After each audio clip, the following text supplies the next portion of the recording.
Hello les amis, je vous retrouve pour une nouvelle vidéo sur le football et la Ligue des Champions 2025-2026 et je vais vous présenter le débrief en statistique du match Bayer Leverkusen contre Arsenal, un match qui avait lieu ce mercredi 11 mars 2026 pour le compte des huitièmes de finale aller et un match qui s'est terminé sur un nul, un but partout. Alors dans cette vidéo, je vais revenir sur les buts de cette rencontre, mais surtout sur les statistiques des deux équipes pour comprendre un petit peu le déroulé du match. Et on terminera la vidéo par un petit focus sur le match retour. Alors un nul un partout, et c'est en plus le Bayer Leverkusen qui a ouvert le score. Pour moi, Arsenal était favori dans cette rencontre, mais c'est Leverkusen qui a ouvert le score dès le début de la deuxième mi-temps. Il y avait 0-0 à la mi-temps, ils ont marqué par Andrich à la 46e minute. Arsenal a ensuite poussé, mais n'a réussi qu'à égaliser que sur penalty par Havertz à la 89e minute pour au final arracher un match nul, un peu du style de Newcastle-Barcelone finalement d'hier. Et c'est vrai que ce match nul, qui laisse toutes les possibilités pour le match retour. Alors, au niveau des statistiques,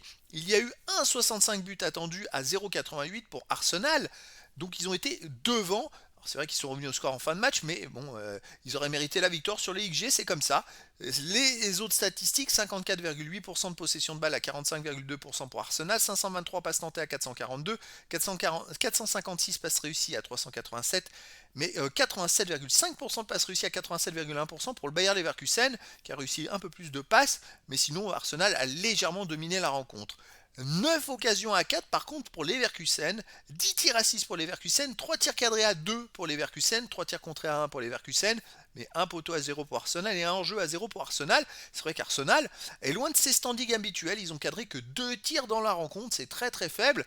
Et pour moi, Arsenal était normalement bien supérieur, ils ont un petit peu, on va dire, raté leur match, en tout cas les Leverkusen a été très bon pour les faire déjouer déjà. Les autres statistiques, il y a eu 3 corners à 2 pour Arsenal, 21 centres à 9 pour Arsenal, 11 interceptions à 6 pour les Leverkusen, 13 tacles à 4 pour les Leverkusen, 34 duels gagnés à 33 pour les Leverkusen, 2 arrêts à 1 pour Arsenal, 10 fautes à 9 pour Arsenal, 4 jaunes à 3 pour les Leverkusen, pas de rouge.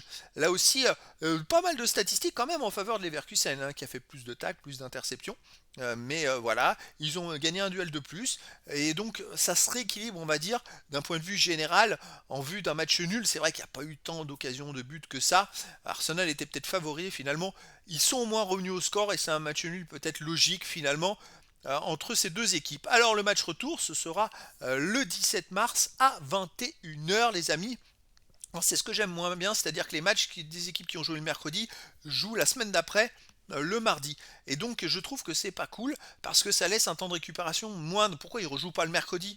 Tout simplement parce que ça veut dire qu'en championnat, ces deux équipes-là, vu qu'elles jouent le mardi, elles vont devoir jouer le samedi. Elles ne peuvent pas jouer le vendredi ni le dimanche. Donc il faut absolument qu'elles jouent le samedi. Et le temps de récupération entre le mercredi et le samedi, et puis le samedi et le mardi, n'est pas beaucoup. Donc je trouve que c'est pas terrible. Alors par contre, d'un point de vue récupération, je pense que ce sera l'avantage d'Arsenal, mais après on verra au match retour. Voilà les amis, écoutez, c'était le débrief en statistique du match Bayer Leverkusen contre Arsenal, un match qui s'est terminé sur un nul, un but partout. Voilà les amis, je vous dis à très bientôt pour une nouvelle vidéo.